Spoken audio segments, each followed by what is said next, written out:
കഴിഞ്ഞ ട്രേഡിംഗ് സെഷനിൽ American market volatile ആയിരുന്നെങ്കിലും ഇൻഡെക്സുകളെല്ലാം positive സൈഡിൽ ക്ലോസിംഗ് നൽകി. നാസ്ഡാക്ക് 2.3%, S&P 1.61%, ഡോ ജോൺസ് 0.02% ഹയർ സൈഡിലാണ് ക്ലോസിംഗ് നൽകിയത്. യൂറോപ്യൻ മാർക്കറ്റിൽ ഡാക്സ് 1.64%, CAC 1.21%, FTSE 0.79% ഹയർ സൈഡിൽ ക്ലോസിംഗ് നൽകി. ഏഷ്യൻ മാർക്കറ്റിലും പോസിറ്റീവ് ഓപ്പണിംഗ് ആണ് കാണുന്നത്. ജപ്പാന്റെ ഇൻഡെക്സ് 2.5%, കൊറിയൻ ഇൻഡെക്സ് 1.5% ഉയർന്ന് ട്രേഡ് ചെയ്യുന്നത് ഇന്ന് ഇന്ത്യൻ മാർക്കറ്റിൽ ഒരു ഗ്യാപ്പ് അപ്പ് ഓപ്പണിംഗ് വരാനുള്ള സാധ്യതകൾ ഉയർത്തുന്നു. കഴിഞ്ഞ ദിവസം Indian market flat positive closing ആയിരുന്നു നൽകിയത്. നിഫ്റ്റി 24,143 ക്ലോസിംഗ് നൽകി. ബ്രന്റ് ക്രൂഡിന്റെ വില 0.3% ഇടിഞ്ഞ് $80 പെർ ബാരൽ എന്ന ലെവലിനടുത്ത് ട്രേഡ് ചെയ്യുന്നു. ഫോറിൻ പോർട്ട്ഫോളിയോ ഇൻവെസ്റ്റേഴ്സ് കഴിഞ്ഞ ദിവസം 2,595 കോടിയുടെ സ്റ്റേക്കുകൾ ഓഫ്ലോഡ് ചെയ്യുകയും ഡൊമസ്റ്റിക് ഇൻസ്റ്റിറ്റ്യൂഷണൽ ഇൻവെസ്റ്റേഴ്സ് 2,236 കോടിയുടെ സ്റ്റേക്കുകൾ ബൈ ചെയ്യുകയും ചെയ്തിരുന്നു.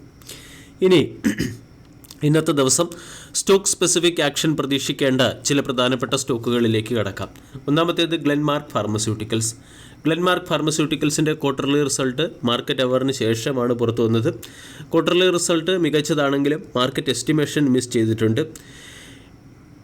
3,295 കോടി രൂപയുടെ റവന്യൂ പ്രതീക്ഷിച്ചെടുത്ത് 3,244 കോടി രൂപയുടെ റവന്യൂ ആണ് കമ്പനി ജനറേറ്റ് ചെയ്തിരിക്കുന്നത്. അതേസമയം റവന്യൂ ഇയർ ഓൺ ഇയറിൽ 3,036 കോടിയിൽ നിന്നും 6.8% വർദ്ധിച്ച് 3,244 കോടിയിലേക്ക് എത്തി.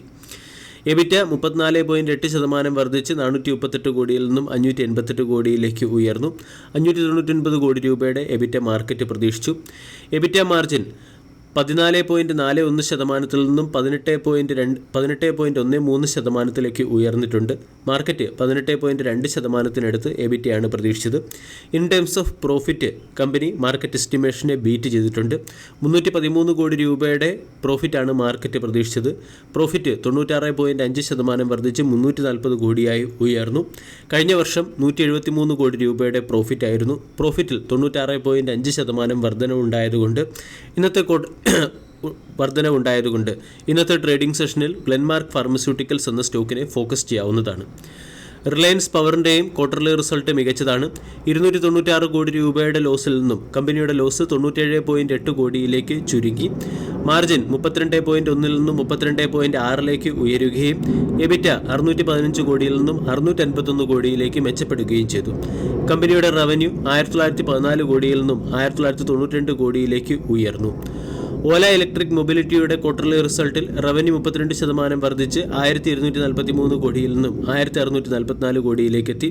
നെറ്റ് ലോസ് 267 കോടിയിൽ നിന്നും 347 കോടിയിലേക്ക് എത്തുകയും എബിറ്റ ലോസ് 218 കോടിയിൽ നിന്നും 205 കോടിയിലേക്ക് ചുരുങ്ങുകയും ചെയ്തിട്ടുണ്ട്.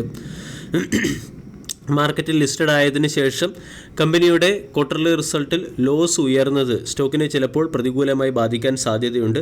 അതേസമയം റവന്യൂവിൽ 32% വർധനവുണ്ടായിട്ടുണ്ട്. KNR കൺസ്ട്രക്ഷൻസിൻ്റെ നെറ്റ് പ്രോഫിറ്റ് 24.6% വർദ്ധിച്ച് 133 കോടിയിൽ നിന്നും 166 കോടിയിലേക്ക് ഉയർന്നു. കമ്പനിയുടെ റവന്യൂ ഏകദേശം ഫ്ലാറ്റാണ്. 981 കോടിയിൽ നിന്നും 985 കോടിയായി രേഖപ്പെടുത്തുകയും എബിറ്റ 29% വർദ്ധിച്ച് 216 കോടിയിൽ നിന്നും 279 കോടിയിലേക്ക് ഉയരുകയും ചെയ്തു. സ്പൈസ് ജെറ്റിൻ്റെ ക്വാർട്ടർലി റിസൾട്ടിൽ കമ്പനിയുടെ റവന്യൂവും പ്രോഫിറ്റും എബിറ്റയും ഇടിഞ്ഞിട്ടുണ്ട്. നെറ്റ് പ്രോഫിറ്റ് 197 കോടിയിൽ നിന്നും 158 കോടിയിലേക്ക് 19.8% ഇടിഞ്ഞു. റവന്യൂ 15% ഇടിഞ്ഞ് 2004 കോടിയിൽ നിന്നും 1708 കോടിയിലേക്ക് എത്തി.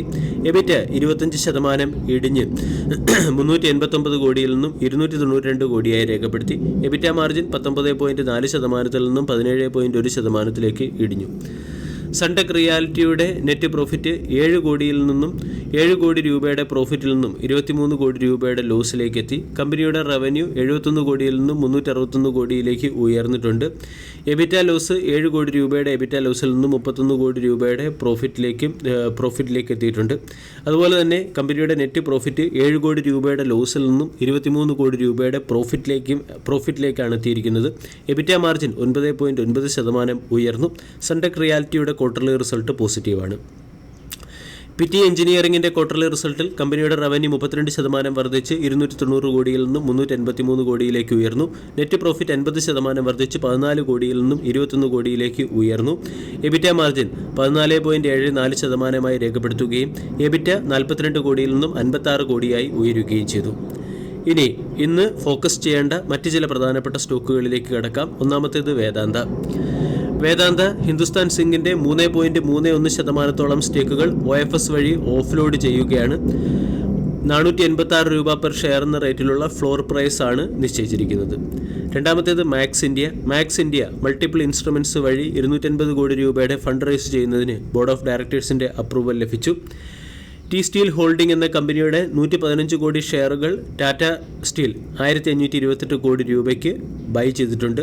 കൂടാതെ Karnataka government, state bank of India, Punjab national bank എന്നിവയുമായി ബന്ധപ്പെട്ട സ്റ്റേറ്റിൻ്റെ എല്ലാ അക്കൗണ്ടുകളും ക്ലോസ് ചെയ്യാൻ ആവശ്യപ്പെട്ടിട്ടുണ്ട്. അതായത് state government department, public undertaking, corporations, board, local bodies, university തുടങ്ങിയ എല്ലാ ഇൻസ്റ്റിറ്റ്യൂഷൻസും, കർണാടക ഗവൺമെൻറ്റുമായി ബന്ധപ്പെട്ട എല്ലാ ഇൻസ്റ്റിറ്റ്യൂഷൻസും SBIയിലും പഞ്ചാബ് നാഷണൽ ബാങ്കിലുമുള്ള അക്കൗണ്ടുകൾ ക്ലോസ് ചെയ്യാൻ തീരുമാനിച്ചത് SBIയെയും പഞ്ചാബ് നാഷണൽ ബാങ്കിനെയും ചിലപ്പോൾ പ്രതികൂലമായി ബാധിച്ചേക്കാം. ഇനി വലിയ ഓർഡറുകൾ ലഭിച്ച ചില പ്രധാനപ്പെട്ട സ്റ്റോക്കുകളിലേക്ക് കടക്കാം. ഒന്നാമത്തേത് Paras defence and space technology. Paras defence and space ടെക്നോളജിയിൽ നിന്നും ടെക്നോളജി എന്ന കമ്പനിക്ക് എല്ലാൻഡിക്ക് വേണ്ടി ഇലക്ട്രോ ഒപ്റ്റിക് സിസ്റ്റം പ്രൊവൈഡ് ചെയ്യുന്നതിന് വേണ്ടി 305 കോടി രൂപയുടെ ഓർഡർ ലഭിച്ചിട്ടുണ്ട്. പവർമെക് പ്രോജക്റ്റ് എന്ന കമ്പനിക്ക് കോസ്റ്റൽ എനർജൻ എന്ന കമ്പനിയിൽ നിന്നും 114 കോടി രൂപയുടെ ഓർഡർ ലഭിച്ചു. 1200 മെഗാവാട്ട് ശേഷിയുള്ള കോൾ ബേസ്ഡ് തെർമൽ പ്ലാന്റിൻ്റെ ഓപ്പറേഷനും മെയിൻ്റനൻസിനും വേണ്ടിയാണ് പവർമെക് പ്രോജക്റ്റ് എന്ന കമ്പനിക്ക് 114 കോടി രൂപയുടെ ഓർഡർ ലഭിച്ചത്. വീഡിയോ എല്ലാവർക്കും ഇഷ്ടമായി എന്ന് വിശ്വസിക്കുന്നു. Thank you.